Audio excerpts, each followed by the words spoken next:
Hello दोस्तों, मैं हूं आपका दोस्त और आज हम लोग बात करेंगे ओलंपिक्स 2024 के बारे में। तो यहाँ हम लोग डिस्कस करेंगे कि इस बार क्या क्या हुआ और इससे रिलेटेड कौन से पॉइंट्स हैं जो आपको पता होने चाहिए, जिससे आपके कॉम्पिटिटिव एग्जाम्स में क्वेश्चंस आ सकते हैं। तो चलिए स्टार्ट करते हैं। सबसे पहला और सबसे basic question, just a second, ठीक है, हाँ। तो सबसे पहला क्वेश्चन, 2024 के ओलंपिक्स कहाँ हुए? ये मुझे लगता है में से सबको पता होगा। इस बार के ओलंपिक्स पेरिस में हुए थे, जो कि फ्रांस में है। फ्रांस में है क्या? फ्रांस की कैपिटल है। और अगला क्वेश्चन इस पे आता है कि 2028 के ओलंपिक्स ये कहाँ होने हैं और 2032 के ओलंपिक्स कहाँ होने हैं? तो 2028 के ओलंपिक्स होंगे लॉस एंजलस में, लॉस एंजलस जो कि यूएसए में है। और 32 के ओलंपिक्स होंगे ब्रिस्बेन में, जो कि है आपका ऑस्ट्रेलिया में। ठीक है, अब और बात करें कि इस बार 2024 के ओलंपिक्स स्पेसिफिक क्या क्या चीज़ें रहीं। तो इस बार ओलंपिक्स में टोटल 32 गेम्स हुए, 32 गेम्स, और टोटल 206 कंट्रीज़ ने पार्टिसिपेट किया। 206 कंट्रीज़ पार्टिसिपेटेड। उसके अलावा और क्या हुआ? नंबर ऑफ प्लेयर्स, तो नंबर ऑफ प्लेयर्स थे 10,714 प्लेयर्स। इतने नंबर ऑफ प्लेयर्स ने पार्टिसिपेट किया। और अगर ये पूछा जाए कि ये कौन सा एडिशन था ओलंपिक्स का, तो ये था ओलंपिक्स का 33rd एडिशन। ठीक है, 33rd एडिशन। इसको इधर एरो बना देता हूँ। उसके बाद बेसिक सा क्वेश्चन कि कब से कब तक हुए, तो ये हुए आपके 24 जुलाई से लेके 11 अगस्त तक। ये था ड्यूरेशन, और इसी बीच में आपके ओलंपिक्स के गेम्स हुए। पेरिस में ये ओलंपिक थर्ड टाइम हुआ। पेरिस में ये हुआ थर्ड टाइम ओलंपिक्स। और पेरिस ऐसी मतलब सिटी है, सेकंड सिटी, जहाँ पे 3 बार ओलंपिक्स हो रखे हैं। इसके अलावा और कौन सी सिटी है? तो वो है लंदन। लंदन में अभी रिसेंट में 2012 में ओलंपिक्स हुआ था, तो यहाँ पे भी 3 टाइम्स हो रखे हैं ओलंपिक्स। और आगे आने वाले लॉस एंजलस में जो ओलंपिक्स होंगे जस्ट नेक्स्ट वाले, तो वहाँ पे भी जब 2028 में ओलंपिक्स हो जाएंगे तो वहाँ पे भी 3 टाइम्स हो जाएगा, 3 टाइम्स। बट अभी के लिए हम उसको डाउट में रखेंगे क्योंकि अभी हुआ नहीं है। तो अभी के लिए लॉस एंजलस में सिर्फ 2 बार हुआ है, बाकी 3 बार पेरिस और लंदन में ओलंपिक्स हो रखे हैं। हाँ, इस बार के ओलंपिक्स का मोटो क्या था? तो इस बार के ओलंपिक्स का मोटो था games wide open. Games wide open, ये था मोटो अपने इस बार के ओलंपिक्स का। एक न्यू गेम ऐड हुआ है जो आपके क्वेश्चंस में पूछा जा सकता है, न्यू गेम। उस गेम का नाम है ब्रेक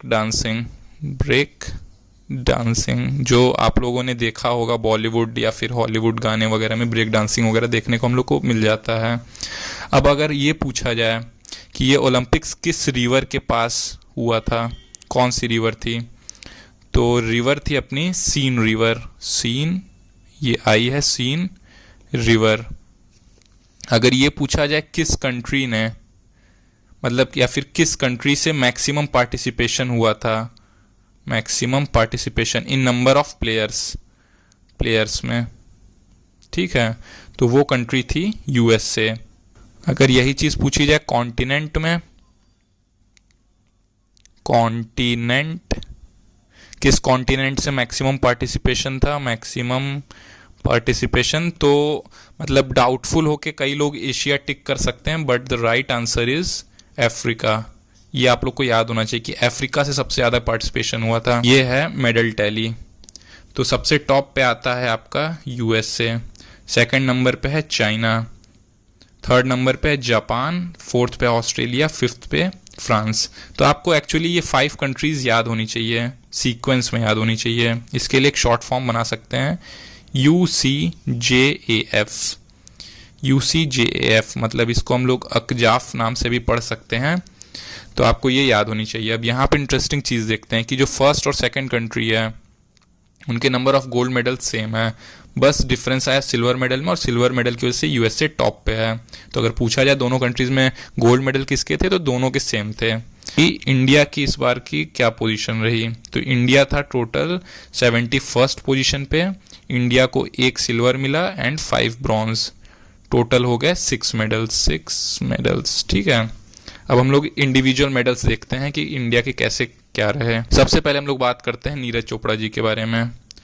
तो नीरज चोपड़ा जी को मिला है इस बार, नाम लिख देता हूं मैं, नीरज चोपड़ा जी। ठीक है, नीरज चोपड़ा जी को मिला है सिल्वर मेडल।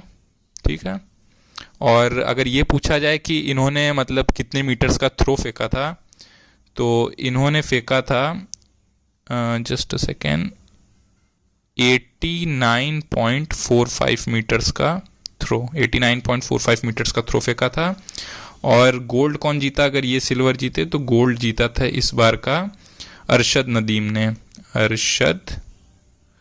नदीम, और इन्होंने फेंका था 92.97 मीटर का थ्रो। तो इन दोनों के थ्रो के बीच में अप्रॉक्सीमेटली 3.5 मीटर का डिफरेंस था। तो ये डिफरेंस का नंबर आपको रफली याद होना चाहिए, maybe as a question आपसे पूछा जा सकता है।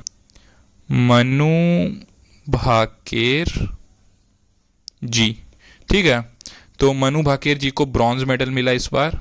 इनका ये सेकेंड ओलंपिक्स था, ब्रॉन्ज। अगर ये पूछा जाए किस स्पोर्ट से बिलोंग करती हैं, तो ये हैं 10 मीटर एयर पिस्टल शूटिंग। ठीक है, आपको पता होना चाहिए कि मतलब प्लेयर का नाम तो आपको पता ही होना चाहिए, उसके साथ साथ ये भी जरूरी है कि आपको ये पता होना चाहिए कि वो किस स्पोर्ट से बिलोंग करती हैं। तो ये 10 मीटर एयर पिस्टल शूटिंग से बिलोंग करती हैं। और इंडिया का 2024 का फर्स्ट मेडल 2024 का मनु भाकेर जी को ही मिला था। ठीक है, यहाँ पे आपको दिख ही रहा होगा। अब इसके बाद बात करते हैं नेक्स्ट इवेंट की, नेक्स्ट मेडल की। तो यहाँ पे भी मनु भाकेर जी हैं, मनु भाकेर, और ये एक टीम इवेंट था। टीम इवेंट में इन्होंने एक और ब्रॉन्ज जीता। मनु भाकेर जी के साथ हैं सरबजोत सिंह। ठीक है, इनका आप लोग को इवेंट तो पता ही होगा, 10 meter air pistol shooting bronze medal, जो कि हम लोग को मिला है हॉकी। ठीक, और अगर ये पूछा जाए कि इंडियन हॉकी टीम ने ब्रॉन्ज मेडल तो जीता, लेकिन हराया किसको था, तो इंडियन हॉकी टीम ने डिफीट किया था स्पेन को डिफीट किया, तो फिर ब्रॉन्ज मेडल मिला। और अपने कैप्टन कौन थे, कैप्टन थे हरमनप्रीत सिंह अपने कैप्टन थे इंडियन हॉकी टीम का, जब इंडिया ने ब्रॉन्ज मेडल जीता। तो ये हैं आपके स्वप्निल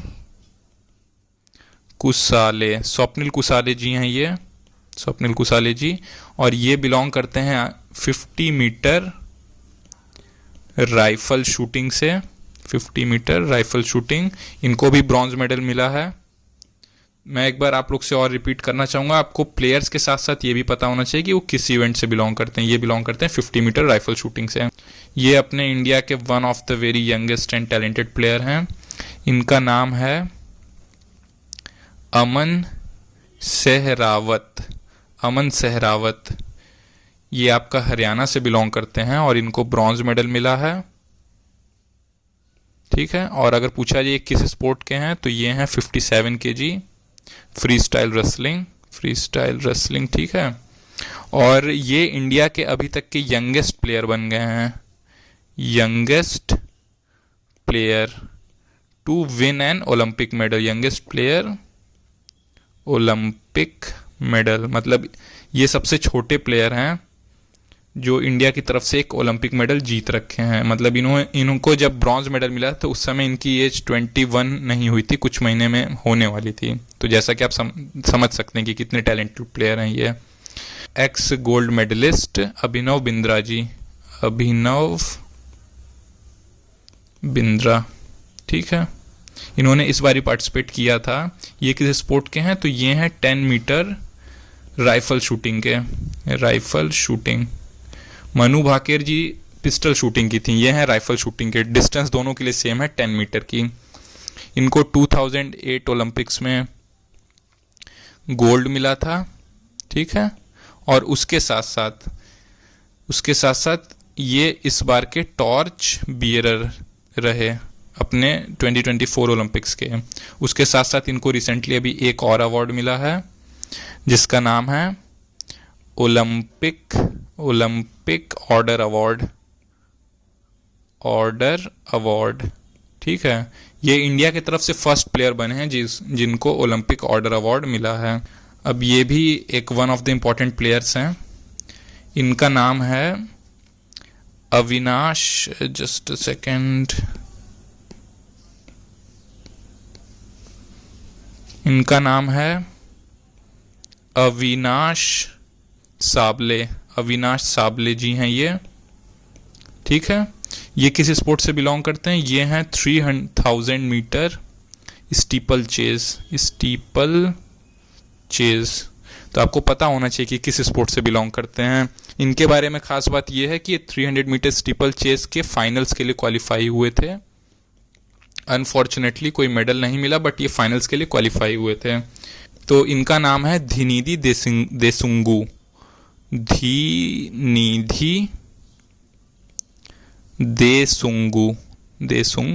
ठीक है। जैसा कि इमेज में दिख रही होगी कि ये स्विमिंग से बिलोंग करती हैं, स्विमिंग, ठीक है। और इनके बारे में खास बात यह है कि ये यंगेस्ट इंडियन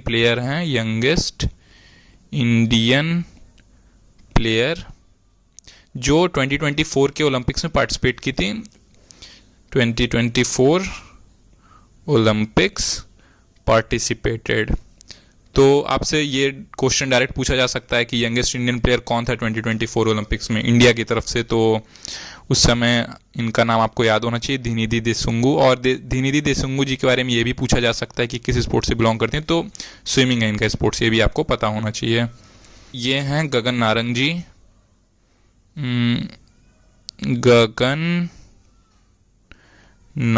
जी, ठीक है। और ये किस स्पोर्ट के हैं? तो ये सेम स्पोर्ट है जो अभिनव बिंद्रा जी का है, आप लोग को याद ही होगा, just a second, 10 meter rifle shooting, ठीक है।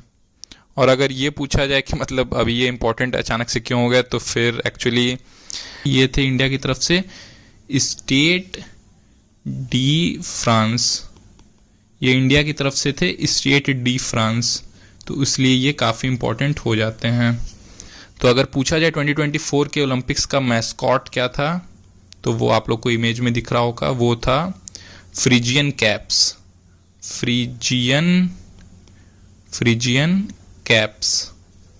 ठीक है।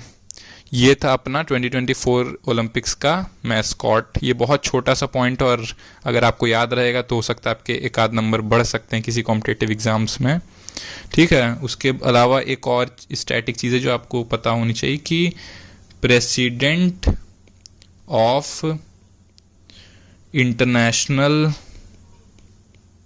ओलंपिक कमिटी, अगर ये पूछा जाए कि कौन है अभी प्रेजेंट टाइम में, तो ये हैं थॉमस बैक हैं अपने president of international Olympic committee.